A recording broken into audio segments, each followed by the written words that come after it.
পৌঁছাইয়া দিও বেরাদার।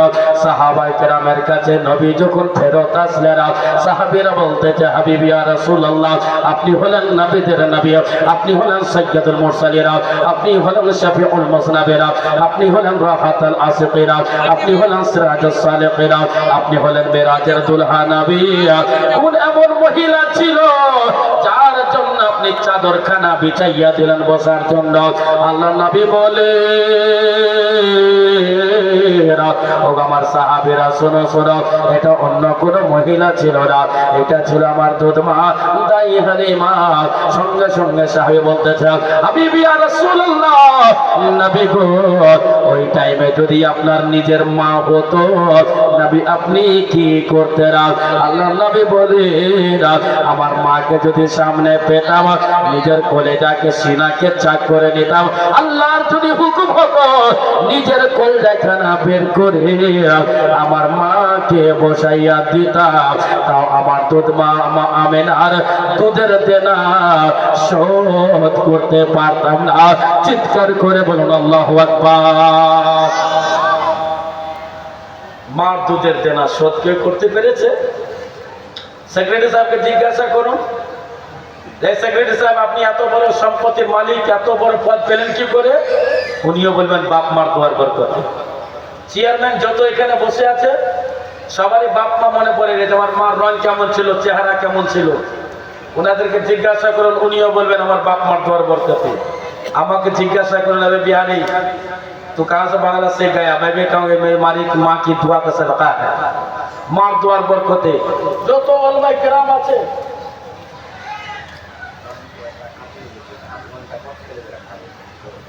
ও ভলান্টিয়ার হাঁপিয়ে গেছে, আধ ঘন্টা পর ছেলেরা খাবে। যেটা বললেন সেটাই বললাম, বেশি করা যাবে না। तो बिरादरान मिल्लत इस्लामी दिखे ताकान, इधर ध्यान दीजिए। बाप मार दुआर बरकते। आज के ওই মা জননীকে জিজ্ঞাসা করো, এই নওজওয়ান ছেলে পেলেরা, মাকে তুমি সম্মান দাও না কেন? আমাকে যত হুজুর হুজুর করো না কেন, যত তুমি হুজুর ধরে নাও, বেরেলির হুজুর ধরো, কিংবা মিরাপুর কাটরার হুজুর ধরো, কিংবা গেছতার হুজুর ধরো, সারা দুনিয়া যত হুজুর ধরো না কেন, যদি মারতা মার আঁচল যদি হাত থেকে ছুটে যায়, পৃথিবীর বুকে কোন হুজুর বাঁচাবে না। চিৎকার করে বলো সুবহানাল্লাহ। पहले माँ, आगे माँ, तारपरे केउ। আল্লাহ নবী সাল্লাল্লাহু আলাইহি ওয়াসাল্লাম বলতেছেন, ওগো আমার সাহাবীরা শোনো শোনো, আমি যদি কলজা বের করে মাকে যদি বসতে দেয়, মার দুধের দেনা শোধ করতে পারবো না। ওগো আমার কাছিয়া ডাঙ্গার আব্বা জানেরা, ওগো মা জয়েরা, দূরদূরান্ত মেহমান আগত মেহমানরা, আপনারা মন দিয়ে শোনো না। মাকে চিনেছ? আপনারা নাম শুনেছেন বাইজিদ বোস্তামির নাম শুনেছেন? বাইজিদ বোস্তামির নাম শুনেছেন? হযরত বাইজিদ বোস্তামি মাতাল ছিল, মাতাল বেতাল ছিল। বাইজিদ বোস্তামি খুব নোংরা কাজের মধ্যে লিপ্ত ছিল। মা দোয়া করে, একদিন দোয়া, দুদিন দোয়া, তিন দিন দোয়া করে করতে করতে করতে করতে মা সব সময় চায় আমার বেটা যেন হীরার মতন যেন থাকে, মা সব সময় চায় আমার বেটা যেন সুন্দর হয়ে থাকে, মা সব সময় চায় আমার বেটা যেন ভালো হয়ে থাকে। হযরত বাইজিদ বোস্তামি রাহমাতুল্লাহ আলাইহি ঘরের মধ্যে শুয়ে আছে, ঠান্ডা টাইমে বেরাদারা, ওনার মা জননী বলতেছে, গো বাইজিদ, ও গো বেটা পানিটা নিয়ে চলে এসো। হযরত বাইজিদ বোস্তামি রাহমাতুল্লাহ আলাইহি সঙ্গে সঙ্গে পানিটা নিতে চলে গেলেন, পাহাড়ে চলে গেলেন। ঝর্ণার পানি পড়তে ছিল, ওই পানিটা নিয়ে মার কাছে ঠান্ডা টাইমে হাজির করে দিল। হাজির করার পরে পরে দেখতেছে মার ঘুমটা চলে এসেছে, মা ঘুমিয়ে গেছে। এক গ্লাস পানি নিয়ে মার খাটুলের কাছে দাঁড়িয়ে থেকে গেল। মুয়াজ্জিন আযান দিতেছে, সুবহানাল্লাহ সুবহানাল্লাহ। যখন মুয়াজ্জিন আযান দিয়ে দিল, আসসালাতু খায়রুম মিনান নাওম বলে দিল, তোমার ঘুম থেকে উত্তম হচ্ছে নামাজ। সঙ্গে সঙ্গে বাইজিদ বোস্তামি রাহমাতুল্লাহ আলাইহির মার ঘুম ভেঙে গেল। দেখতেছে বাইজিদ দাঁড়িয়ে আছে।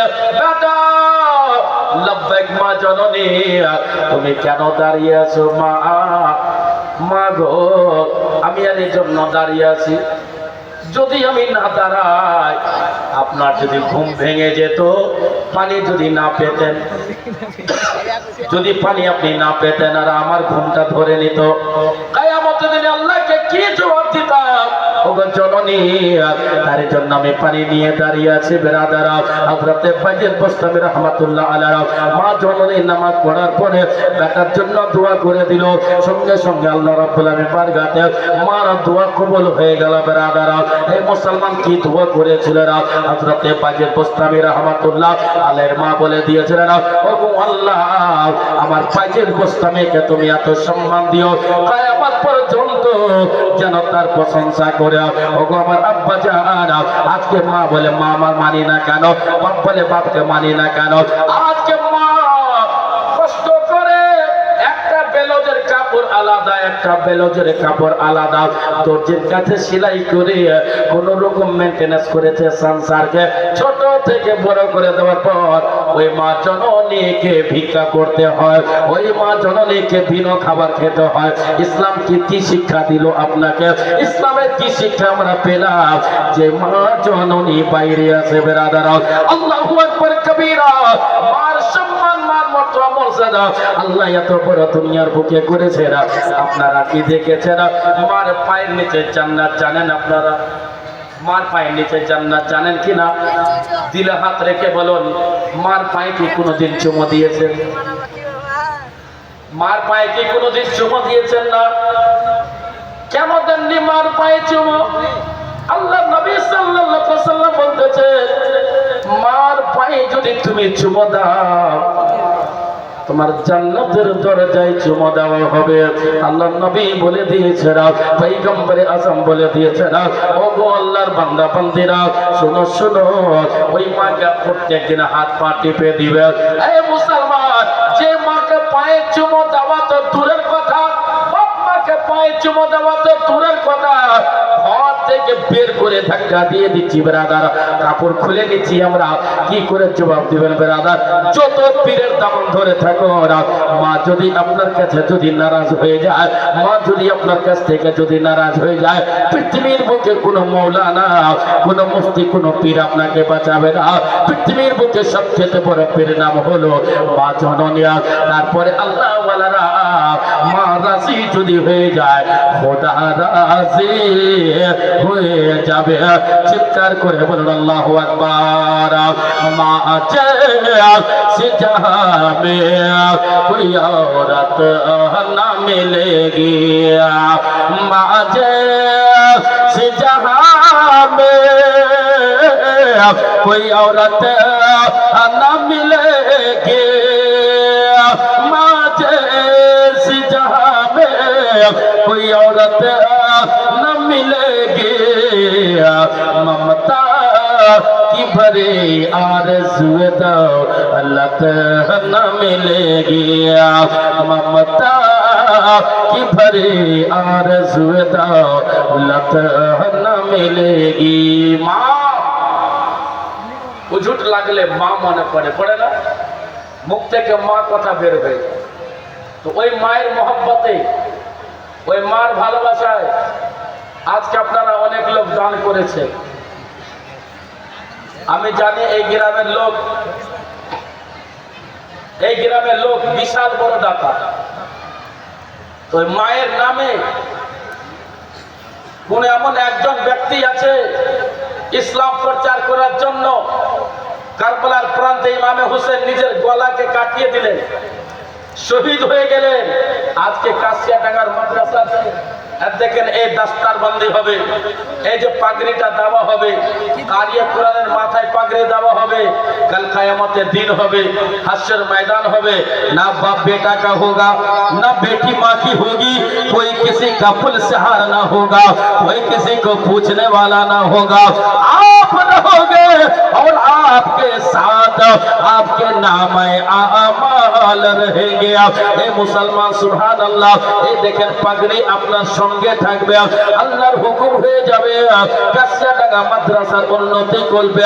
তোমার এই বান্দাটা 1 লক্ষ টাকা দান করেছিল, একটা পাগড়ি নিয়েছিল, একটা জুব্বা নিয়েছিল, জুব্বা পাগড়ির দাম 1 লক্ষ টাকা দিয়ে কিনেছিল। ওগো আল্লাহ, এই কারিকে যখন জান্নাতে রাখা হবে, হাফিজকে যখন জান্নাতে রাখা হবে, মাওলানাকে যখন জান্নাতে রাখা হবে, আল্লাহর তরফ থেকে হুকুম হয়ে যাবে, ওরে আমার বান্দারা শোনো শোনো, কাশিয়াডাঙ্গা মাদ্রাসাতে পাগড়ি পেয়েছিল কারি সাহেব, তাকে একটা পাগড়িটা দেনে বলা। এই আমার এক বান্দা সুবহানাল্লাহ, ও আল্লাহ, সঙ্গে সঙ্গে গফফার ও সত্তার মাফ করে দিবে।